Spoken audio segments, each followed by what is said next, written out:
ಆಮೇಲೆ ಇನ್ನೊಂದು ಏನಂತಂದರೆ, ಇತ್ತೀಚೆಗೆ ಎಷ್ಟೇ ಅವೇರ್ನೆಸ್ ಮೂಡಿಸಿದ್ರೂ ಕೂಡ ಹೆಣ್ಣು ಮಕ್ಕಳ ಮೇಲಾಗಿರ್ಬೋದು, ಚಿಕ್ಕ ಮಕ್ಕಳಿಂದ ಹಿಡಿದ್ಬಿಟ್ಟು ವಯಸ್ಸಾಗಿರುವಂತಹ ಅಜ್ಜಿರ ತನಕನೂ ಕೂಡ, ಆಂಟಿರ ತನಕನೂ ಕೂಡ, ವಯಸ್ಸಿಗೆ ಬಂದಿರೋ ಹೆಣ್ಮಕ್ಳ ತನಕನೂ ಕೂಡ ಇಲ್ಲ ಒಂದು ಕಡೆ ಅತ್ಯಾಚಾರಗಳು ಬ್ಯಾಕ್ ಟು ಬ್ಯಾಕ್ ಆಗ್ತಾ ಇದೆ. ಮೊನ್ನೆ ಅಷ್ಟೇ ನಾವು ಹುಬ್ಳಿಯಲ್ಲಿ ನೋಡಿದ್ವಿ, ಅತ್ಯಾಚಾರ ಮಾಡುವಂಥದ್ದಾಗಿರ್ಬೋದು, ಕೊಲೆ ಮಾಡುವಂಥದ್ದಾಗಿರ್ಬೋದು, ಈ ಥರ ಎಲ್ಲ ಒಂದು ಪೈಶಾಚಿಕ ಕೃತ್ಯವನ್ನು ಮಾಡ್ತಾ ಇದ್ದಾರೆ. ಈ ಥರ ಮಾಡುವಂಥವ್ರಿಗೆ ಕಿಪಿಕೀರ್ತಿ ಏನು ಹೇಳ್ತಾರೆ ಅಂತ? ಇದರ ಮೇನ್ ಅವ್ರಿಗೆ ಜೇಲ್ ಶಿಕ್ಷೆ ಕೊಟ್ಟರು ಅಷ್ಟೇ, ಏನಿಲ್ಲ ಪಬ್ಲಿಕ್ ತಗೊಬರ್ಬೇಕು.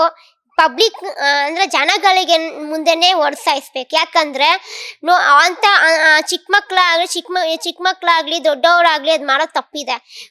ಒಂದು ಹೆಣ್ಮಕ್ಳನ್ನ ಹೇಳ್ತಾರಲ್ಲ, ಹೆಣ್ಮಕ್ಳು ಗೌರವ ಕೊಡ್ತೀವಿ, ಹೆಣ್ಮಕ್ಳು ಹಂಗೆ ಹಿಂಗೆ ಅಂತಲ್ಲ.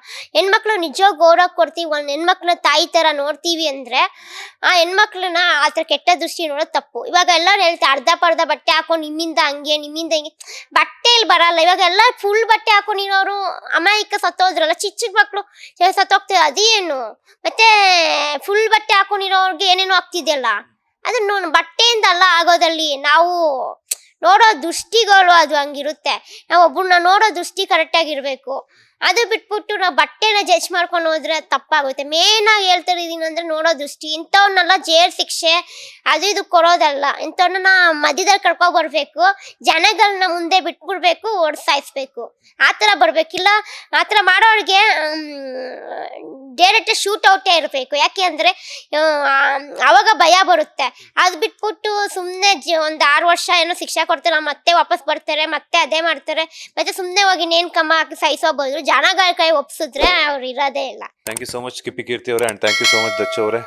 ನಿಮ್ಮಿಬ್ಬರ ಫ್ರೆಂಡ್ಶಿಪ್ ನೋಡ್ತಾ ಇದ್ರೆ ಖುಷಿ ಆಗ್ತಾ ಇದೆ. ಬಿಕಾಸ್ ಯಾಕಂತಂದ್ರೆ ಒಬ್ಬ ಕಾಮನ್ ಆಗಿ ಹೇಳ್ತಾ ಇದೆ, ಒಬ್ಬ ಹುಡುಗಿ ಫ್ರೆಂಡ್ಶಿಪ್ ತುಂಬಾ ಪ್ಯೂರ್ ಆಗಿರುತ್ತೆ ಅಂತ ಹೇಳ್ಬಿಟ್ಟು, ಅದಕ್ಕೆ ನೀವಿಬ್ರು ಮಾದರಿ ಆಗಿದ್ರ. ಯಾವಾಗಲೂ ಇದೇ ಥರ ನಗ್ನಾಗ್ತಾ ಇರಿ, ಖುಷಿಯಾಗಿರಿ. ಲೈಫಲ್ಲಿ ಸಿಗುವಂಥ ಪ್ರತಿಯೊಂದು ಸೆಗ್ಮೆಂಟು ಕೂಡ ನೀವು ನಿಮ್ದಾಗಿಸ್ಕೊಂಡು ಪ್ರತಿಯೊಂದು ಹಾಡಿಗೂ ರೀಲ್ಸ್ ಮಾಡ್ತೀರಿ, ಕನ್ನಡ ಇಂಡಸ್ಟ್ರಿನ ಬೆಳೆಸ್ತೀರಿ. ಅದ್ರ ಜೊತೆಗೆ ನೀವು ಕೂಡ ಆ್ಯಕ್ಟ್ರೆಸ್ ಆಗಿ ನಿಮ್ಮ ಕನಸುಗಳೆಲ್ಲ ಈಡೇರಿಸ್ಕೊಂಡು ಯಾರು ನಿಮ್ಮನ್ನು ತೆಗಳಿದ್ರು ಅವ್ರನ್ನೇ ಅವ್ರ ಹತ್ರನೇ ಹೊಗಳಿಸ್ಕೊಳ್ಳೋ ಥರ ಮಾಡಿ ಒಳ್ಳೆದಾಗ್ಲಿ ಇಬ್ಬರಿಗೂ. ಇಬ್ಬರು ನೀವೇನು ಕನ್ಸ್ಕೊಂಡಿದ್ದೀರಾ, ಬೆಳ್ಳಿ ಪರದೆಯಲ್ಲಿ ಬರಬೇಕು, ಆ್ಯಕ್ಟ್ ಮಾಡಬೇಕು ಅನ್ನೋವಂಥದ್ದು ಆ್ಯಕ್ಟ್ರೆಸ್ ಆಗಿ ಧೂಳೆಪ್ಸಿ.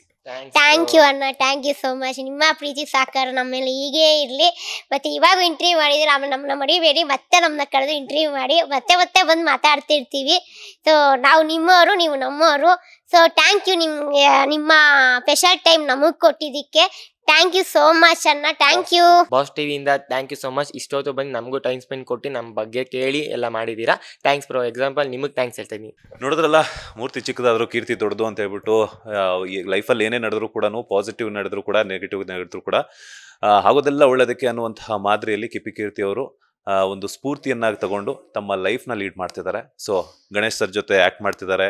ಹಾಗೆಯೇ ಅವ್ರ ಫ್ರೆಂಡು ಕೂಡ, ದಚ್ಚು ಅವರು ಕೂಡ ಕೀರ್ತಿ ಅವರ ಬೆನ್ನೆಲುಬಾಗಿ ನಿಂತಿದ್ದಾರೆ. ಇವರಿಬ್ಬರ ಫ್ರೆಂಡ್ಶಿಪ್ ಇದೇ ಥರ ಇರಲಿ, ಅವ್ರ ಫ್ಯಾಮಿಲಿಗಳಿಗೂ ಹಾಗೆಯೇ ಅವ್ರು ಕಂಡಿರುತ್ತಾ ಕನಸೆಲ್ಲನೂ ಸಹ ಒಳ್ಳೆಯದಾಗಲಿ ಅಂತ ಹೇಳ್ಬಿಟ್ಟು ಕರ್ನಾಟಕದ ಜನರ ಕಡೆಯಿಂದ ನಾವು ಸಹ ಕೇಳ್ಕೊಳ್ತಾ, ಇದೇ ರೀತಿ ಹಲವಾರು ಸಿನಿಮಾಗಳಲ್ಲಿ ಅವ್ರು ಆ್ಯಕ್ಟ್ ಮಾಡಲಿ ಅಂತ ಕೇಳೋದೇ ಕರ್ನಾಟಕದ ಜನರ ಆಶೀರ್ವಾದ ಅಂತ ಹೇಳ್ತಾ, ಇದಾಗಿತ್ತು ಇವತ್ತಿನ ಕಿಪಿಕೀರ್ತಿ ಹಾಗೆಯೇ ಅವರ ಫ್ರೆಂಡ್ ದರ್ಶನ್ ಅವರ ಒಂದು small chit chat. Camera person Raghavendra Swamy ಜೊತೆ Manjunath Srinivas, boss TV Kannada, Bengaluru. Latest ಹಾಗೂ ಇಂಟ್ರೆಸ್ಟಿಂಗ್ ಸುದ್ದಿಗಳಿಗಾಗಿ ಬಾಸ್ ಟಿವಿ ಕನ್ನಡ ಚಾನೆಲ್ನ ಸಬ್ಸ್ಕ್ರೈಬ್ ಮಾಡಿ. ಹಾಗೆಯೇ ಬೆಲ್ ಐಕಾನ್ ಪ್ರೆಸ್ ಮಾಡಿ. ಇದರ ಜೊತೆಗೆ ಫೇಸ್ಬುಕ್, ಇನ್ಸ್ಟಾಗ್ರಾಮ್, ಎಕ್ಸ್ ನಲ್ಲೂ ಮಿಸ್ ಮಾಡದೆ ಫಾಲೋ ಮಾಡಿ.